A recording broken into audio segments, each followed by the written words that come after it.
Знаете, какое самое ужасное чувство, когда у вас температура, и вы валяетесь как овощ. Я могу все терпеть, но вот именно температура, вот это состояние, вот это чувство меня так бесит. Меня так бесит, когда ты валяешься в кровати, вот тебе уже все болит, но у тебя нету сил. И ты хочешь встать, но ты не можешь. Но ты уже лежать не можешь, потому что тебе все болит. Да. Время перевели. Вот. Также сегодня понедельник. Все выходные провалялась как овощ в кровати. Сейчас уже чуть-чуть лучше, кроме как, что голова болит. Что буду сегодня делать? У меня такая шиза появилась с тем, что когда я стала одна жить, если я болею после температуры, после того, как я валялась пару дней как овощ и ничего по дому не могла делать, у меня ощущение, что дома просто грязно. Я вот смотрю, вроде бы все как было, но просто у меня ощущение, что все грязно. Поэтому сегодня я буду кровать менять, которую я в пятницу вроде новую постелила, но так как я больная была и в ней валялась, потела, мне как-то отвратительно. Буду кровать менять, буду повсюду все убирать, пылесосить, пыл протирать. Вот полностью все должно убрать, чтобы все было красиво. Также у меня много чего надо постирать. Если я еще сильно не устану, я, может быть, поменяю ногти, потому что я их сделала в пятницу, но классный цвет, все хорошо держится, но просто с тем, что это новый лак, я не знала, как с ним работать, немножко сделала пару ошибочек. Как-то издалека не видно, но когда вот смотришь близко, мне просто глаза мозолит, насколько он на эту руке неровно лег. Поэтому я, наверное, просто заново все уберу и нормально все красиво сделаю.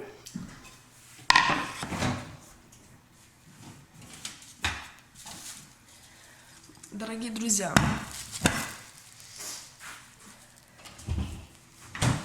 я решила иногда, может быть, раз в неделю, раз в 2 недели заменять один прием пищи моей собаки с сырым мясом. В следующий раз я не сделаю такую ошибку. В этот раз я купила немножко слишком жирный. Я думаю, это нехорошо, потому что, вы видите, здесь очень много белого по всему мясу. Я думаю, это не очень хорошо, потому что жирное мясо собаки, я думаю, тоже, я читала, нехорошо. Там для печени. Ну, я не знаю, слишком жирно. Ну, короче, будем использовать. И больше я такое мясо брать не буду. То есть буду смотреть, чтобы мясо было менее жирным, больше красным. Как-то я когда покупала, мне даже в глаза, если честно, не бросилась. Потом уже домой приехала и думаю, ну ладно. Я уже так делала один раз, и вроде ей нормально все было. То есть я не заметила, что ей плохо, что как-то она менее активная. Просто моя собака не любит корм. Вот она кушает, и наступает тот момент, и я просто вижу, что она устала от этого корма. И мне очень жалко ее этим кормить, потому что, ну, как бы это собака, и представьте, что вы тоже будете всю жизнь, вас будут кормить с кормом. В корме будут все, что вам надо. Туда будут добавлять мясо, овощи, фрукты, вот все, что человеческому организму надо, но в виде корма. И жрите этот корм каждый день, месяцами, годами. Я думаю, это никому не понравится, поэтому я хочу иногда разбавлять еду собаки сырым мясом. Это мясо у меня тоже лежало в холодильнике уже почти 2 недели. Так что, я думаю, оно уже успело как-то, если там были какие-то бактерии, чтобы они умерли. Вот. Мяса, конечно, немного, потому что я питаюсь сейчас давать те куски, где меньше всего жира, а жир повсюду. Сори, Чарка. В следующий раз буду умнее. И немножко гречки добавляю, потому что гречку она тоже любит. Ну, я, короче, не хочу этим всегда кормить, потому что я еще в этом сильно не разбираюсь. Но я хочу именно, знаете, иногда просто заменять прием пищи вот так вот. Потому что я вижу, ей нравится, она счастлива, я счастлива, мы все счастливы, поэтому Поэтому вот так вот. Вот так вот это все выглядит. Она радостная. Она это любит. Давай, иди кушать.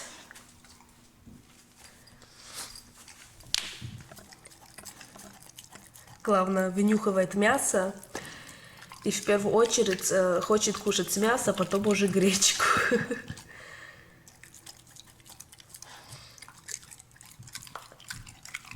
И она-то очень с большим аппетитом кушает. То есть видно разницу, как она кушает корм и как она кушает вот это мясо. Поэтому иногда, думаю, не страшно. Наоборот, ей будет хорошо. Вот, короче, мы в пятницу купили вот еще ей такой поводок. Специально для собак до 70 паунтов, я не знаю, сколько это в килограммов, но она где-то у нас примерно не больше 35 весит. То есть это я точно знаю. Где-то, наверное, между 30 и 35 она весит. Надо, кстати, как-нибудь пойти и проверить, сколько, какой у нее вес. Просто, знаете, вот почему мне вот это не нравится? Меньше контроля. Вот с этим поводком гораздо меньше контроля. Потому что моя собака как бы 30-35 паундов, это где-то 15, я думаю, где-то 15-17 килограммов, это не так уже много, но у нее много сил, если она тянет, то есть заметно. Иногда она делает резкие движения, когда она видит собаку, которая ей нравится, она вот резко может незаметно начать, бежать, и как бы у меня вот так вот. Поэтому вот такой вот поводок нравится. Видите, как он хороший. Дело в том, когда я с ней просто иду гулять, я вот этот поводок надеваю.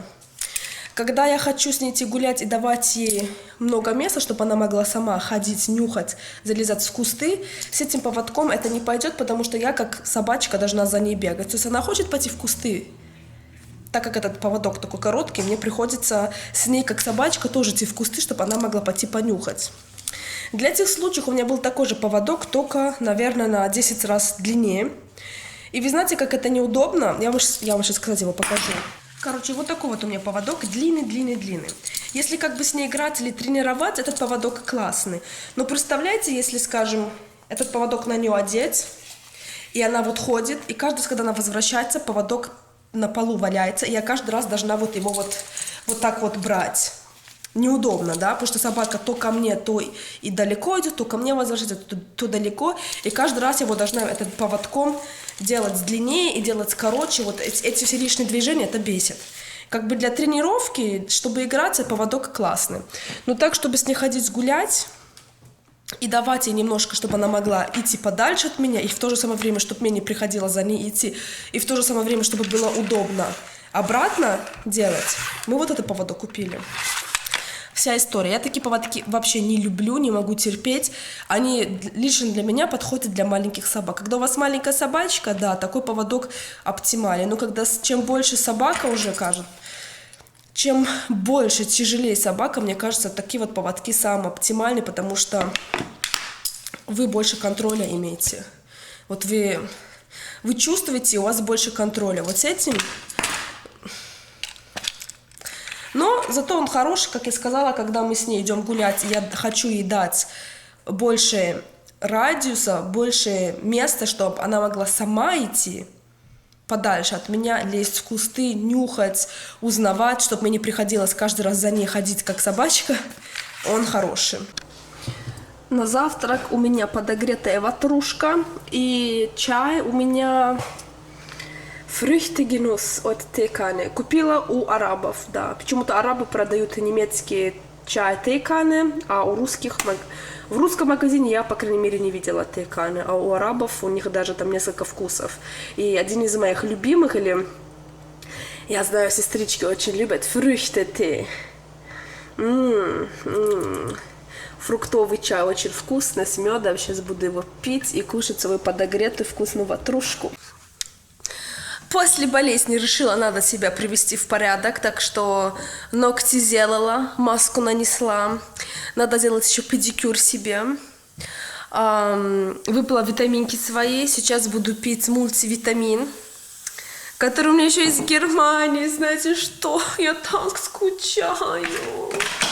Почему у нас в Америке такие не продаются? Вот это, знаете, смотрю, это чисто такое вот немецкое, вот эта упаковка, вот... Ну так дешево, 20 штучки стоили 89 центов, кажется. Я не знаю, конечно, если это помогает, но вы попробуйте в Америке что-то найти меньше $1. Вы даже ничего за $1 чем-то не найдете. Вот сейчас, если пойти в магазин, чтобы что-то стоило меньше $1, ну кроме как в магазине все за $1, а так, чтобы, не знаю. Сегодня T-Mobile Tuesday. T-Mobile сделали приложение, где каждый вторник вы можете играть и выигрывать. То есть помимо, что вы можете что-то выиграть, каждый вторник вам дают даже бесплатный. Вот что у меня на сегодня бесплатный, халява. 5 бакса на лифт. Бесплатный ТВ-шоу, ТВ или взять в аренду фильм. Free MLB TV Premium. Ну, это, короче, халява. И еще можно что-то выиграть. Давайте поиграем. О. Нос чешется.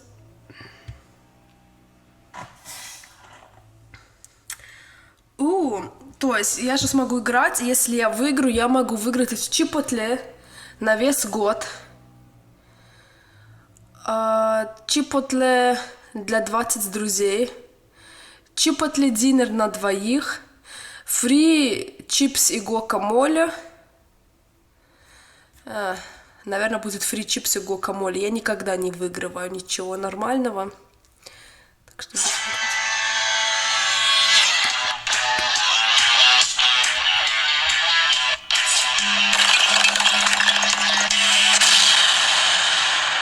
Я же сказала, free chips and guacamole. Я никогда ничего нормального не выигрываю.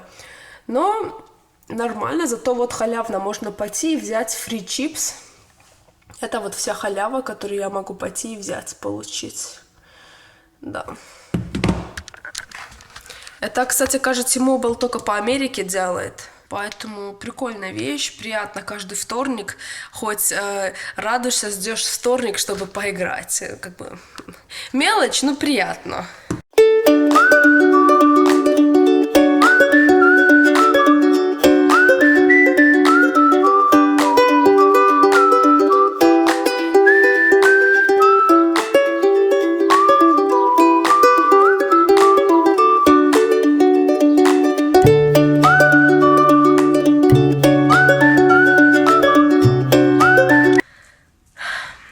Хочу показать, что я начесала. Это я тупо, наверное, минут 3 стояла и просто чесала ее напротив растения ее волос, то есть не так вот, а наоборот, напротив. И это вся шерсть, которая просто как снег выпадает с нее. Это просто жесть, вы посмотрите прям на это. Это просто потому, что я ее гладила, хорошенько чесала руками. И вот что все выпало. Это все с нее выпало буквально за 2-3 минуты. Короче, я решиться не могу, оставить это платье или нет, потому что платье в моем вкусе. Вообще я люблю вот все это джинсовое, знаете. Но мне нравится. Это не джинсы, это какой-то очень такой легкий материал, который похож на джинсы, но это не джинсы. Мне вот просто такой тип очень нравится. И видите, здесь даже как будто вот так сломано. Это как бы мое платье-рубашка. И мне таки нравится. Но что-то я не знаю. Что-то... Но мне нравится. Я, наверное, буду носить летом. Я буду носить. Просто... Видите, оно просто падает, как такой вот мешок. Я не знаю, если это красиво. Но это такой стиль. Вот купила уже, наверное, неделю назад. Все вот висит, я все никак решить не могу. Пойти вернуть или оставить. Потому что платье стоило 30 баксов. Я не знаю, если оно вот своих 30 баксов стоит. Если оно мне настолько нравится, что я готова отдать 30 баксов. Но оно такое... Красиво, легкое. Я не знаю, короче, я не знаю, что делать. Не знаю. Но мне нравится. Ну как-то не нравится. Вот что-то не пойму, что-то в нем не так. Вот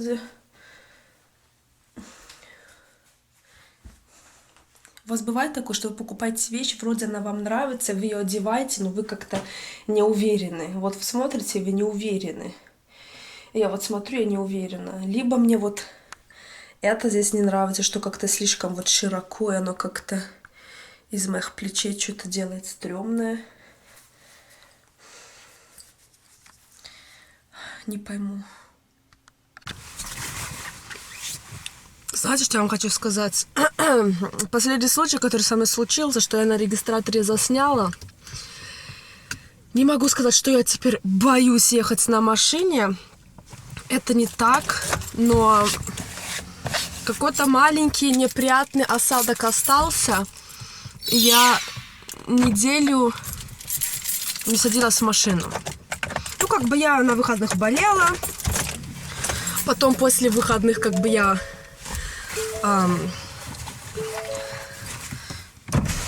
особо никуда не ехала, потому что как бы я не хотела, когда сразу вот вы болели, вам лучше, и вы сразу вот бежите куда-то ехать. И я решила дома посидеть, но просто уже сколько дней мне уже лучше, и я вот все это время откладывала. Но не хотела я не ехать никуда, не хочу.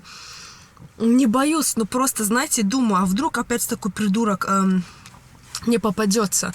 И дело не в том, что я боюсь, просто мне это настолько настроение испортило, вы не представляете. Я об этом очень много думала, потому что, во-первых, это было опасно, во-вторых, мало ли там у меня дети были бы в машине, мало ли как бы, как это прошло бы, да, могло быть и все хуже закончиться, и из-за этого как-то, ну, не знаю, короче, какой-то осадок, не очень приятное ощущение. Машина вся грязная, прям фу, мне противно. Я, наверное, сейчас, когда приеду домой, после всех дел, сяду и протирую. Ее вообще надо пропылесосить, она такая вся грязная. Это прям отвратительно на ней ехать. Я не знаю, если я засняла, вроде у меня камера засняла, то есть телефон. Сейчас ехала, и там была только случившаяся свежая авария на Толл-Роуд. Толл-Роуд — это платная дорога, это как бы быстрая дорога, только она платная. Вы за каждый там кусочек, что вы на ней едете, платите определенную сумму, не знаю. И там аж 3 линии, и все 2 перекрыли, и только одна, и там такая пробка, и там Challenger хорошенький, весь сперед у него. Самое интересное, знаете, аварии из-за чего чаще всего здесь реально? Из-за телефонов, потому что люди сидят в телефонах, и я вообще не понимаю, как... Я понимаю, я на красном свете, я могу быстренько достать телефон, вообще посмотреть, кто-то мне написал или нет, но у меня нету такой нужды, когда я еду на быстрой дороге, на автобане, сидеть, писать смс-ки. Я, во-первых, это не могу. Это очень опасно, это очень требует много внимания, у меня и так все внимание уходит на то, на окружающих людей, на окружающих машин, на автобане. А еще писать смс. Знаете, дело не в том, что они сидят в телефоне, разговаривают, они пишут. Они вот сидят, вот я вижу, они вот так вот едут, и они что-то пишут. Вы представляете, на автобане писать, когда у вас скорость, я не знаю, 80 миль в час. Особенно, что на Толл-Роуд, кажется, скорость даже выше, чем на обычных бесплатных дорог. Так, мои дорогие друзья, последний раз... Я когда была в магазине «Все для дома», я же купила землю для своих суккулентов. Так, я купила не ту. Мне сказали, надо купить для кактусов. Так что я купила для кактусов. И я еще взяла специально перлит.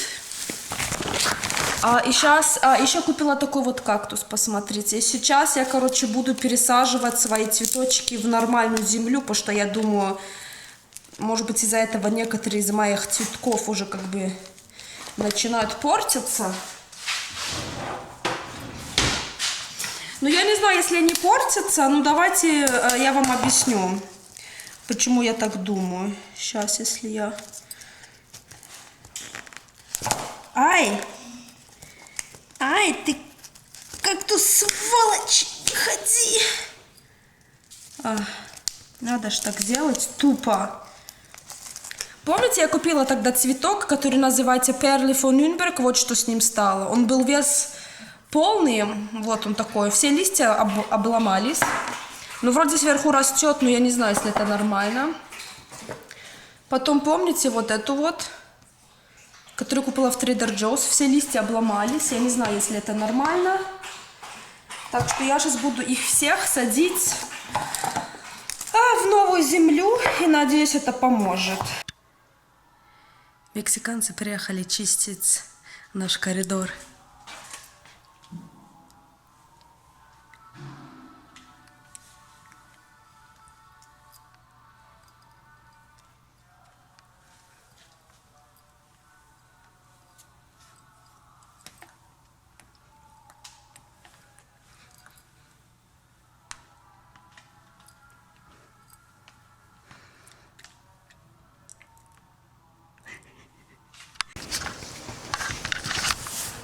Решила поваляться.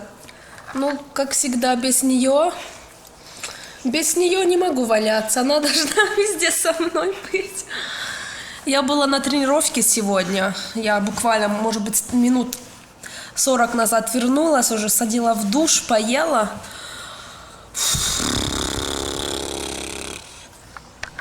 Чара. Ауа. Чара, ты скучала по мне? Ау! Не надо ногтями об живот!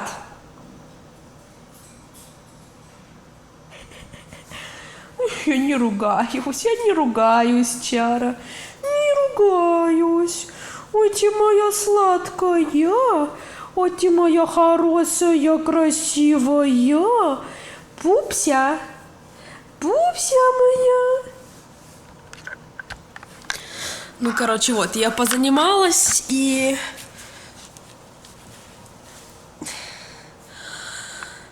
решила поваляться, потому что я чувствую мои ножки как кашка. Я сегодня делала больше веса и больше повторения. Поэтому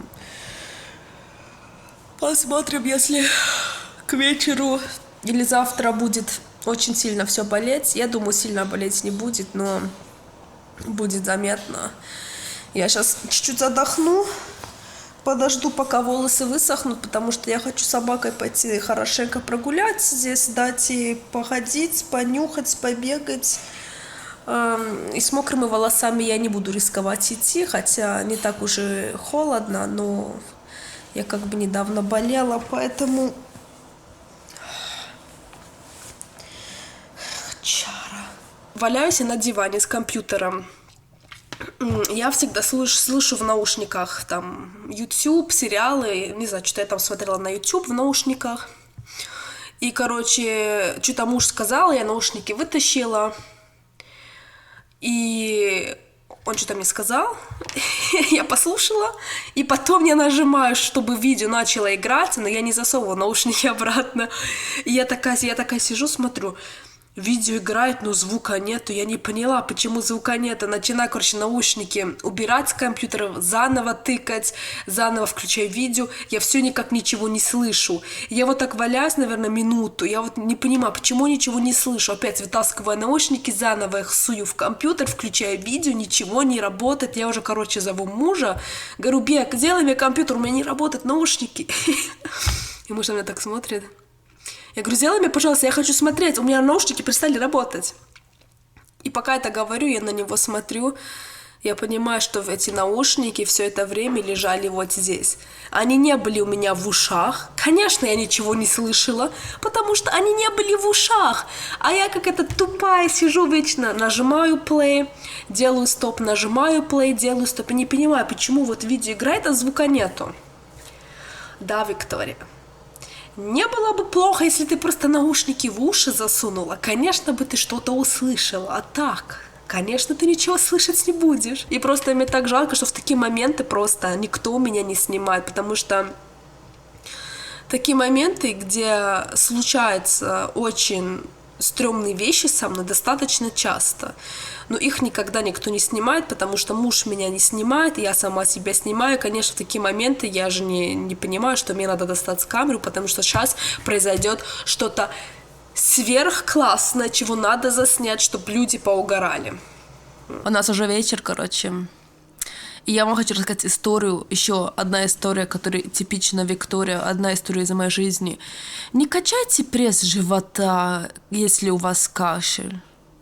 Это что надо быть за тупым человеком решить именно тогда качать свой пресс прям интенсивно, прям мне надо качать пресс. Вот сегодня я должна накачать пресс, давно его не качала, мне надо нижнюю часть пресса качать.